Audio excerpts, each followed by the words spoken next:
So we want to welcome you to Connect and Access. We're thrilled to have you join us for this dynamic roundtable discussion where educators and the statewide system of support partners on the call from across the state are coming together to collaborate and problem solve and share insights.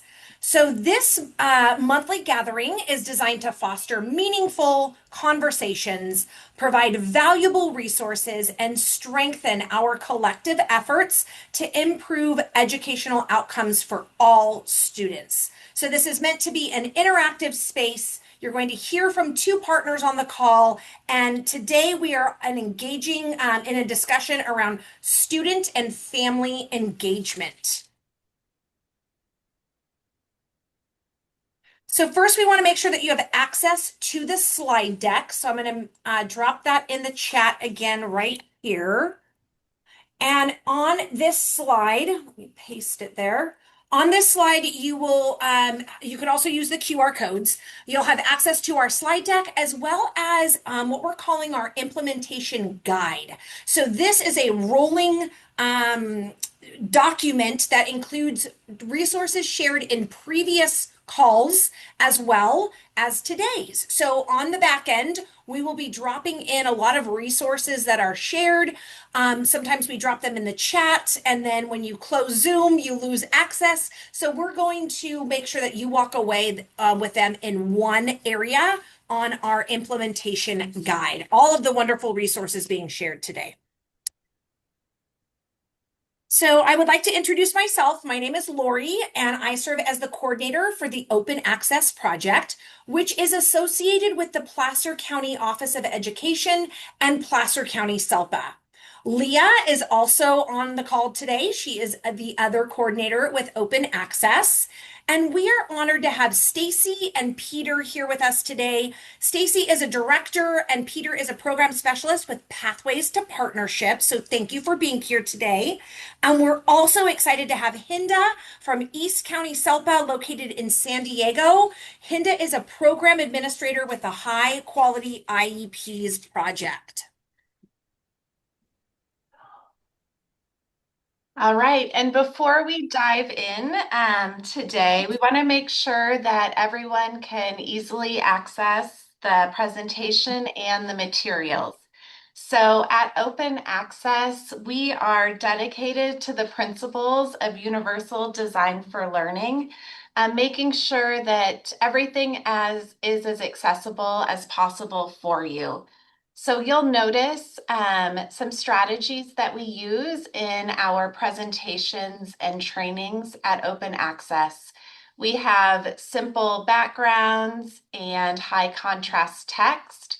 We also have the QR code and the tiny URL so you can access the materials. And then we use alternative text. So if you are accessing with a screen reader, you can have that information. And then also we provide opportunities for participation and feedback. So feel free to, we'll have time to have conversations and discussions today throughout our time. So Open Access is a special education resource lead within the statewide system of support.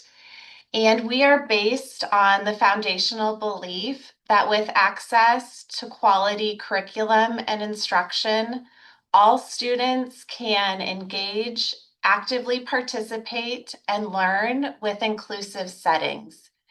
And what makes our project unique is that we highlight everything accessibility, and we say that we are where universal design for learning, assistive technology, and augmentative alternative communication collide. So linked on the slides is access to our website and a one-pager that goes into depth about the supports that we provide at Open Access.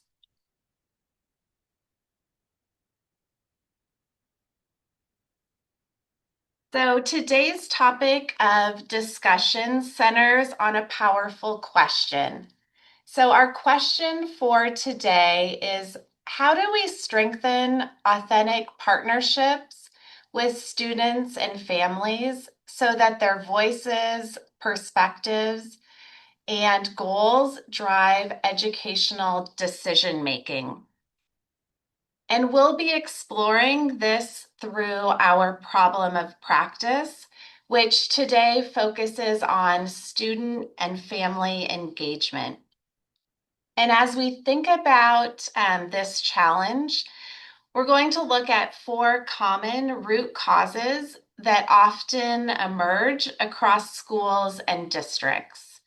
So, first, a common root cause might be low trust and evolving family school relationships.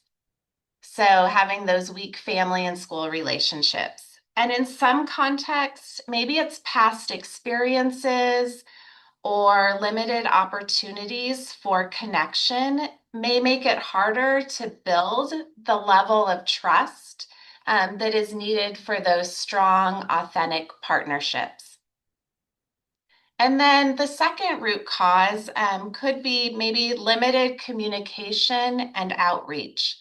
So at times, maybe the communication systems may not fully reach or resonate with every family, which can make it more challenging for families to access that information and engage comfortably in the decision making. And then a third common root cause, maybe there's fewer family-centered engagement opportunities. So sometimes engagement structures reflect that traditional format, and that may not align with every family's strength. It might not align with their availability or their preferred way to participate. And then a fourth root cause, cultural and socioeconomic barriers that can influence access and voice. So factors such as um, language, transportation, work schedules, technology access, and cultural differences can shape how families are able to engage and may require thoughtful, proactive supports to ensure that equitable participation.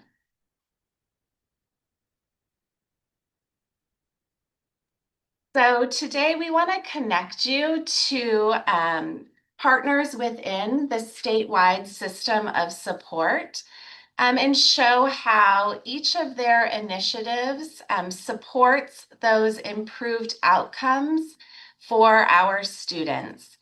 And so today we are really honored to have Pathways to Partnership with us and high quality IEPs. So high quality IEPs serve families and LEAs across California by providing training and resources to support meaningful engagement and participation. And Pathways to Partnership advances shared understanding of dispute prevention and resolution by strengthening mediation and facilitation of IEP skills, building collaborative communities of practice, and fostering that trust between families and education systems across California. So I am going to pass it over to high quality IEPs so they can share more about their amazing project. Thank you so much, Leah, and so excited to be here with Open Access and Pathways to Partnerships. I'm not saying it to seem collaborative. I genuinely love these people and enjoy working with them. They do such great work. I have about 9 minutes to go over what high quality IEPs can offer you to support you and support your families as well.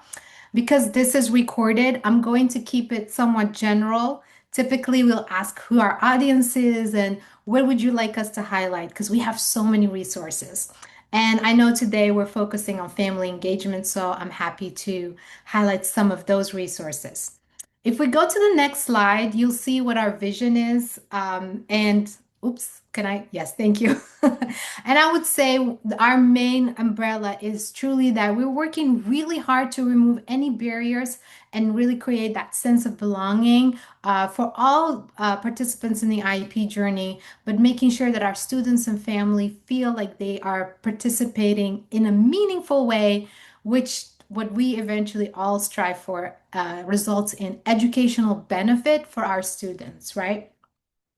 So the next slide is going to show you some things that we believe in. This is based on data that we collected on the first year of our grant.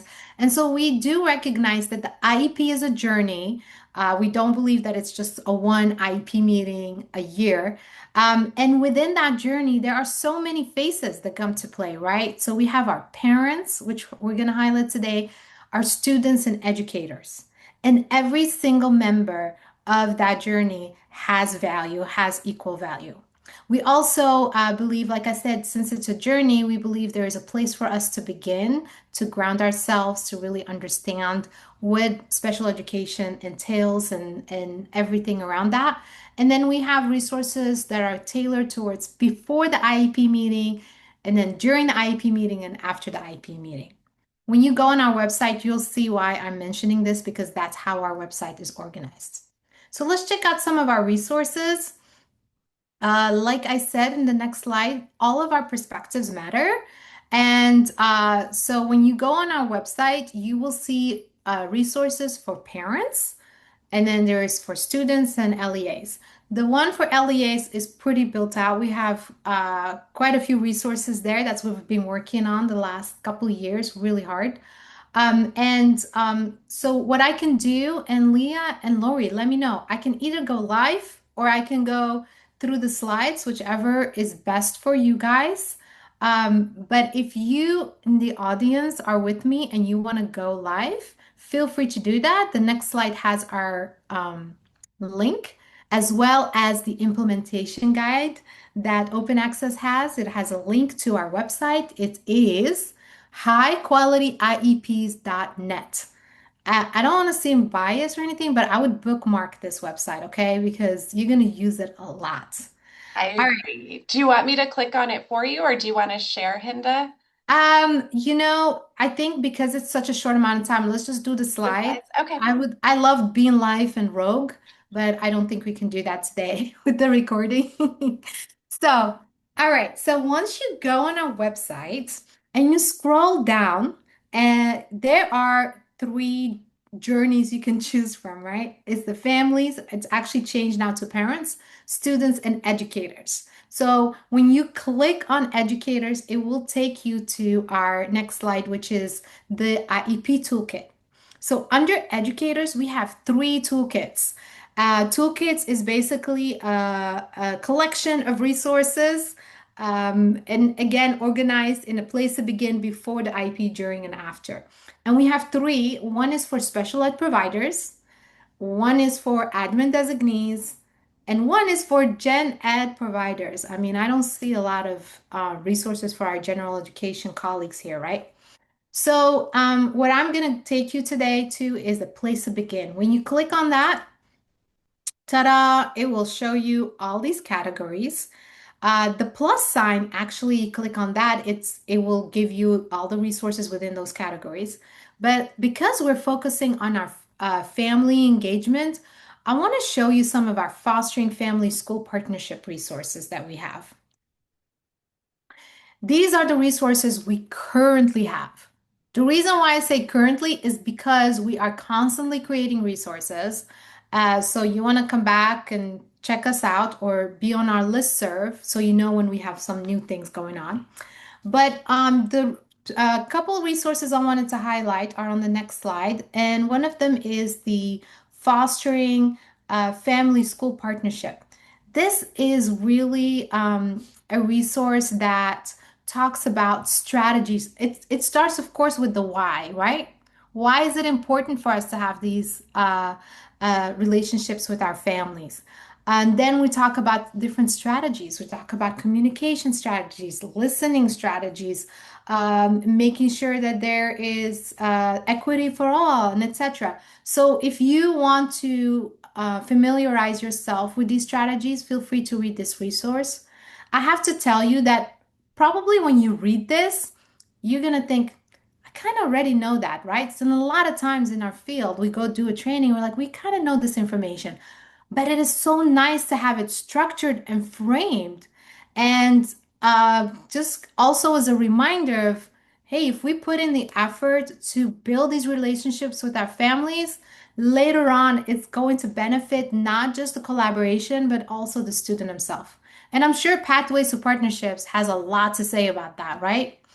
All right, so the next slide is fostering collaborative IEP processes. These, again, are just some strategies around a meaningful communication. It's a little bit more logistically focused on the IEP process, but like I said, please check it out. I have 2 more minutes. And so I'm being mindful. So, there is some resources I would like to share with you. They are under our family resources. We have changed the name to parents to align with EdCode.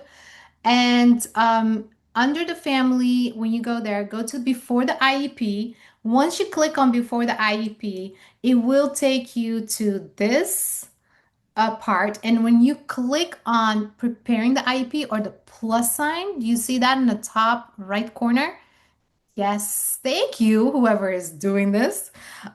Preparing for the IEP, we have tons of resources for your families because part of the family engagement is soliciting feedback, getting their perspective, providing them with information. I have to tell you, currently, as we speak, we're working on our family toolkit. So this is going to drastically be updated this summer. All right, so the two resources from there I want to highlight are the parent checklist. If you can go to the next slide. So again, I'm literally working on this as we speak, that we're going to change it. And so this is what we have right now, but come back in the summer and check out the new checklist. And then the last one is on the next slide is building on my strengths. I love this resource so much. This is a resource you can give to your families so they can provide you feedback on their children. And here is what the best part about it is really strength focused. This is also a shift we're making in high quality IEPs. We tend to focus right in general on what are the deficits, what are the gaps, etc. But here this is strength focused. How can we leverage our students' strengths to make an impact? And families would love to share that with you, and they're going to feel very happy that you're involving them, that you want that feedback. All right, I think my time is up because I don't want to take too much time from Pathways. I just want to share with you that we do have trainings online under Universal Supports. If you're providing trainings to your staff, you can just download them. They are free. You can change them however you want to. And we have online videos. Thank you so much. The next one is any online community practices, just like this one here, that you can attend for free.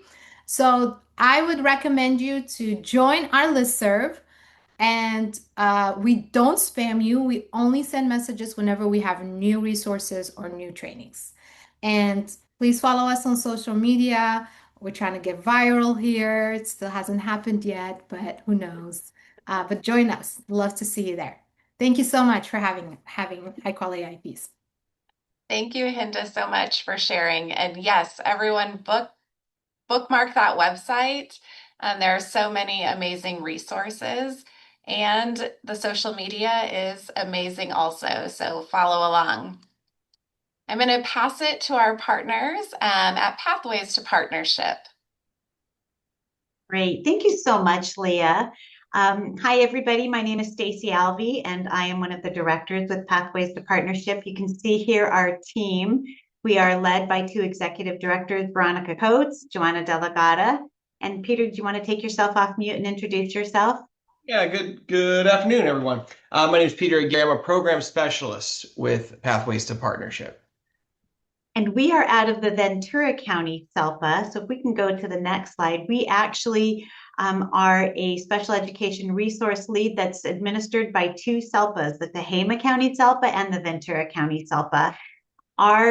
Our role, our vision is to build ADR skills and capacity, dispute prevention and resolution throughout the state at the lowest level possible. We want to be able to build these skills at the local level where you know the resources, you know the people, you know the structure. And we're here to help educators engage with families in a way that helps to build trust. We also are working very hard to ensure that this project is sustainable, that the work and the legacy that we're creating will be sustained and will carry on. Be able to tell you just a little bit about our project. I'm not going to spend a lot on this because you can go to our website and find out more about it. But we have leaders that are throughout the state. So you saw our small but mighty team, but we have 11 regions and SELPAs that are region leaders in each of our regions. You can go to our website, you can take a look at the region map and find out who those regional implementation leaders are. And they can provide you with more information about local communities of practice that are happening and about the statewide community of practice meetings that are happening. We provide, and maybe some of you have attended our professional development when it comes to facilitated IEP. And the reason why we are bringing this training throughout the state is to help you develop the skills to be able to facilitate hard conversations, to be able to hold IEP meetings in a way that prevents conflict. And also knowing that conflict is inevitable, we want to make sure that you have the skill set to know what to do when conflict starts to maybe get a little bigger. And not only do we want facilitators to have these skills, we want really all educators to have these skills. You don't have to be a meeting facilitator to utilize facilitation skills. It's better when all educators are aware of what do we do specifically to help build and sustain trust for our students and families. We are part of oh, thank you so much. We'll talk about our communities of practice just briefly. Again, you can find more information about this through your local regional implementation leads. But we really want to focus, so we're going to spend more time, if that's okay, talking about how to build trust. We want to go over some of our skills. If we can move to the next slide, I think that would be great. Kevin Plank made this quote that trust is built in drops and lost in buckets. This doesn't mean that trust can be really difficult and challenging and take a long time to build. But what it means is we need to be very intentional and purposeful in the skill set that we utilize in order to build trust between educators and students and families. And we want to share with you some of those very specific skills because it's easy to lose trust. So we're going to move forward and talk about what helps to build trust. If we could take a look at the next slide. Trust is really built when people feel that their contributions are appreciated, the time that they take. Maybe they're taking time off work to come and attend IEP meetings. I imagine that it's very difficult and challenging for students to sit in an IEP meeting because it's really difficult and challenging for many of us adults to sit in some IEP meetings, right? So recognizing and appreciating the sacrifices that students and families are making to participate and attend. Trust is also built when people feel like they have influence on the decision-making process. And we often hear from parents that they feel like they're attending IEPs and they're just receiving a presentation without really feeling like they have true decision-making influence by the information that they're sharing, the observations they have, what they're seeing about how their child performs at home and in the community. Trust is also built when people feel like they belong. And if you have no other takeaway from what Pathways to Partnership has to share with you today, we hope you take this away, that parents are team members. And so we want to be really careful about the language that we're utilizing, particularly when we say the word team. Are we referencing school staff? Then say school staff. But when you utilize the word team, make sure you're talking about the team that includes parents and students as well. Trust is also built when people feel that their expertise is recognized, and parents are experts in their child. They're their child's first and most important teacher. And students need to feel that their expertise is recognized. They understand what they want to achieve. And oftentimes we create goals and students don't have any say in that. So we want to ensure that students are participating and recognized, and that their expertise is also recognized in their own life. So with that, let's take a look at the next slide. And Peter, maybe you could talk about some things we can do about creating shared spaces. Yeah, so people, as some of those items Stacy was just mentioning about building trust, it really breaks down to people having the need to feel a sense of belonging. And some of our meetings, some of the functions we hold to help support students, it can inadvertently not actually convey that, and little things that happen throughout the meeting. So we wanted to think about some of the actions we can take to help build that trust, help create more opportunities for family-centered engagement, and also to show that, hey, you belong here. You're supposed to be here on the table, and not only are you supposed to, but we want you to be here, both the family and the student, right? So one resource that we wanted to highlight was this one that we have on our website called Creating a Shared Space. And it's really talking about how you can set up a positive tone for the meetings. Yes, it's focusing on IEP meetings, but really any interaction that you're having, any discussion, anytime you're going to be making big decisions for the student, even when the student's at the table with you, how can you make it so that it feels like a space that they're welcome to and that their voice matters? And so some things that we highlight in here is, it's not in this specific one, but one idea is think about the way we greet people when they come in to the office, when they come in to the meeting. Could we have somebody be there that is a greeter, that meets them, that if there is an IEP meeting with the student, with the family, that somebody's there to walk them back and talk to them, and not just keep it quiet and walk quietly and have that awkward silence, but actually have connection by even doing small talk or talking a little bit more about the student's success that day, right? Also, when people are coming into the meeting space, sometimes everyone has to meet in that room ahead of time, meaning that they have to at least have a place to just gather, right? Not having the meeting, but just gather. Well, when that parent walks in, that could be off-putting. Am I welcome into this space? I'm being brought into it. So a small move is just asking all the staff to stand up when the parent comes in. That can have a profound impact on welcoming them into this space. And then thinking about the way the room is arranged. We realize on school campuses, real estate's limited, right? It's tricky.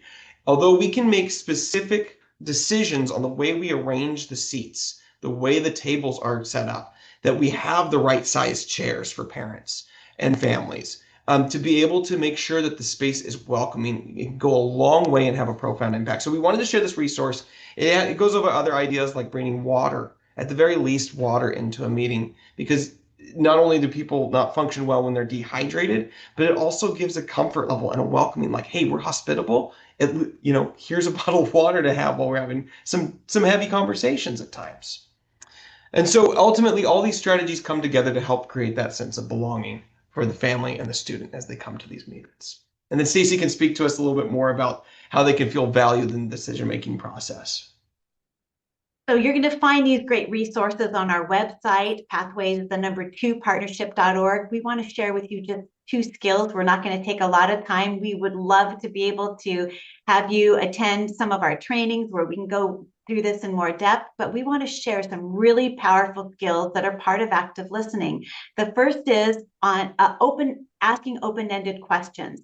Open-ended questions are questions that can't be answered with a simple one-word response or a yes or no. Okay. And I want to give you 2 sentence starters. So write this down somewhere. Remember this, because open-ended questions is about being curious. And when we're curious, it builds empathy. Empathy builds trust. So here's your sentence starter. Can you share more about, can you help us understand? Or can you help me understand? Okay. Those are easy sentence starters that will help you to be curious, to remain curious, and to demonstrate empathy. Okay. Whenever conflict brews, that's not the time to retreat. That's the time to lean in and to be curious. The next, I want to tell you about the secret sauce. Okay, the secret sauce here is acknowledging and validating what people have to say. Parents and students don't feel trust when they feel like they're not being heard, that there's a quick response or an answer or retort, or educators want to teach them why they're wrong. If we want to have influence with families, they need to know that we're truly hearing them. So acknowledge what they're saying, and you can acknowledge by simply restating what they've said, what you've heard. So what I'm hearing you say is you're very concerned about the lack of progress you're seeing from your student, from your child. Okay. And then a simple validation statement. I can see from your perspective why you're so concerned. It doesn't mean you have to agree with what they're saying, but people need to know you're walking the walk in order to have influence with them. And this builds trust. So we invite you to go to our website to take a look at the additional tools, creating a shared space, active listening. Check out all of our other resources. There's some fantastic resources. How to remain neutral when you're facilitating a meeting, breaking impasse. What do you do when people are just stuck and they're not willing to enter into any kind of collaborative conversation? Check out these tools. You'll use them all the time. Thank you so much, Lori and Leah, for an opportunity to share. And here are the links for how you can contact us, email us, go to our website, follow us on social media. And Hinda, it was amazing spending this time with you as well. We love you. All right. So thank you to both of you, all of you, both projects. Now that we've heard from our SSOS partners sharing their strategies and their examples, we're going to now open this to a roundtable discussion. Consider this a facilitated Q&A with all of the participants on the call. You can feel free to unmute yourself, drop it in the chat. This is really the part about connecting the ideas that were shared and how do you bring it into your local context, that implementation piece. We invite you to begin thinking about what you've heard today and how can you apply it in your own district or school site. The questions listed here on the slide are just ideas to spark your discussion. Feel free to pick one that fits and resonates with you, or maybe you have a burning question that you want to ask our panel today. They are here to answer questions. And our partners on the call, feel free to jump in with examples and clarifications and connections to those supports as we hear from our participants today. So I'll stop and allow for some processing time and engagement from our people on the call.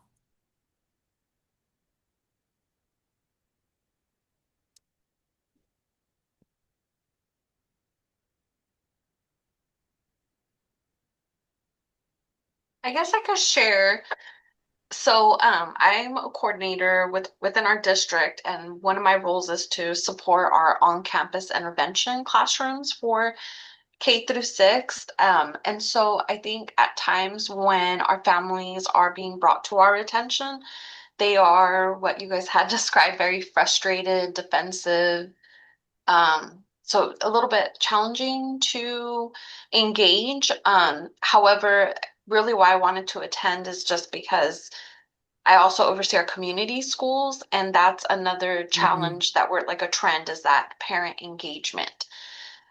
So, when thinking about OC, like our elementary OCI, it's really trying to kind of be a partner with them and neutral, but also, we are representation and we are a team members of the district, and really trying to almost present to them like allow our team to come in and provide the support. Like, yes, we're still going to team with your home sites, but we're going to try something different. And how can we meet the needs of your family, your children? All of them are very unique, different cultural backgrounds, different challenges. And so I'm just trying to take this all in to make it smoother. And a lot of times, once our students are transitioning back from OCI to their home sites, we will be asked to come to the table as a team member for updates and IEPs because there may be areas that we've identified that may need to be upgraded to the IEP or added. And so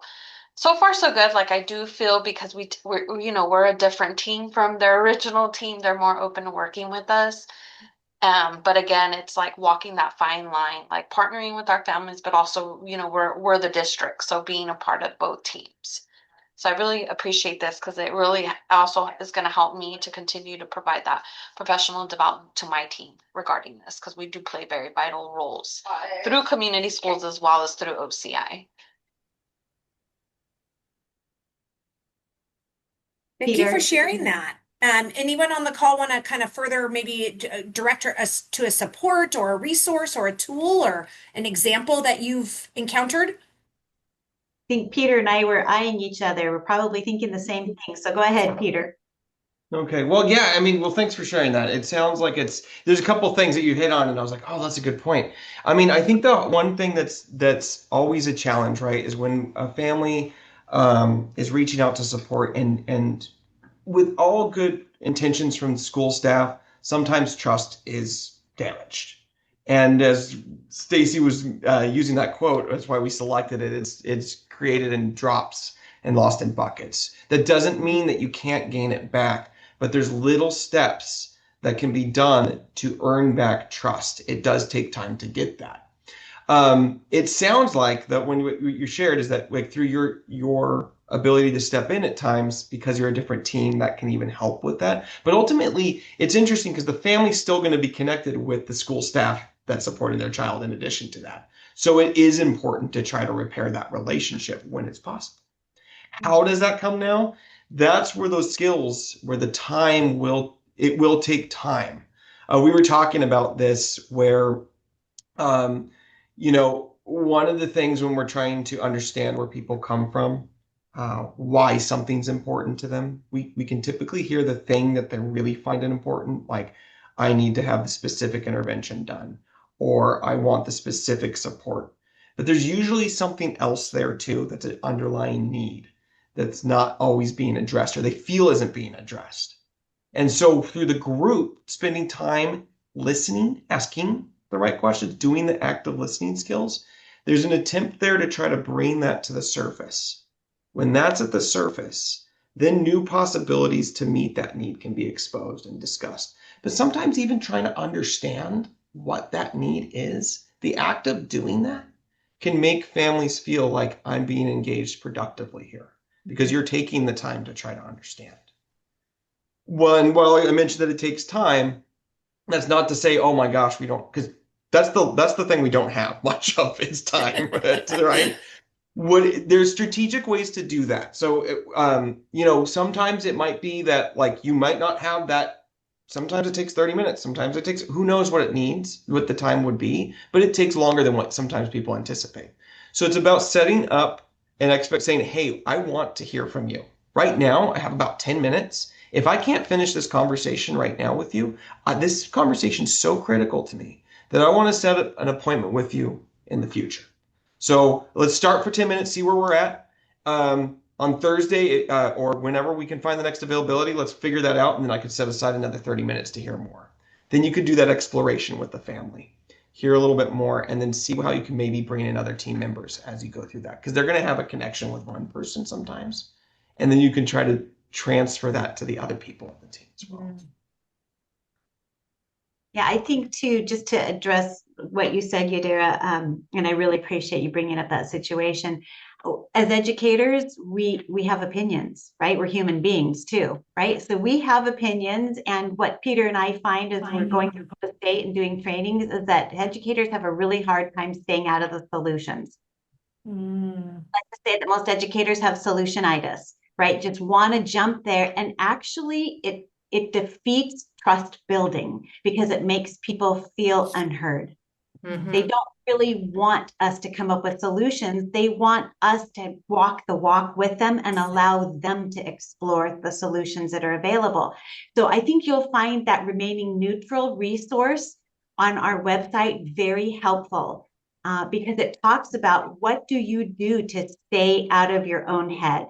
One of the tools on the active listening resource sheet is called bracketing. And bracketing is where we acknowledge internally, we don't ever say it out loud, but we acknowledge internally what our thoughts are, our opinions, that we recognize, I feel a judgment here, right? Or I feel a judgment, maybe I'm not understanding the culture or whatever it is, but we just acknowledge it and we're honest with ourselves and we set it aside so that we can then listen in for the central message and really get to what Peter was talking about, that underlying interest. I talked about acknowledging and validating being the secret sauce, but really, truly, the secret sauce of dispute prevention and resolution is understanding what's the reason, what's driving people's position, right? So in your case, sometimes you're probably dealing with distrust that didn't even start with you. It came from some other place, but you're left to pick up the pieces, right? And remaining neutral and leaning in with that active listening is going to go a long way to building relationship and helping you to have influence in the right way with parents and students. Yeah. Thank you so much for sharing your expertise in that area. I loved both of your input. Thank you, Peter and Stacy, for that. Any other questions, comments, wonderings?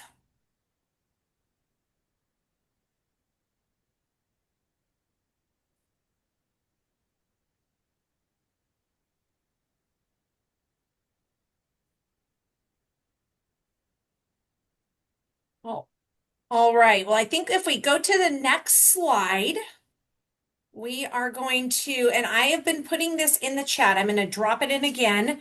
All of our resources that we have been sharing today, I've been on the back end, making sure that they are linked in a one-stop shop for you. So want you to leave this Zoom with a nice way to hold on to these resources, and please feel free to share them far and wide. We are recording this, so if this is something that you want to share with a colleague who was not able to make it today, we're going to email out the recording, hopefully by the end of the week, to all participants who have registered for this monthly discussion. And as we close, we'd love for each of you today to drop maybe in the chat or unmute just one commitment to action. Something small but meaningful that you're planning on taking back to your site or district based on what you learned today. It could maybe be a conversation that you're going to start, a resource that you're going to explore, a strategy that you are going to try.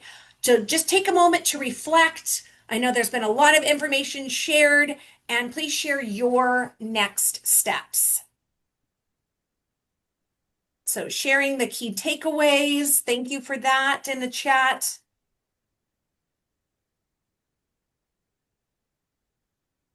Leaning in and exploring the underlying needs. Yes, pathways to partnership. I love the resources about remaining neutral and active listening and that creating a shared space. Perfect. One pagers on all of those.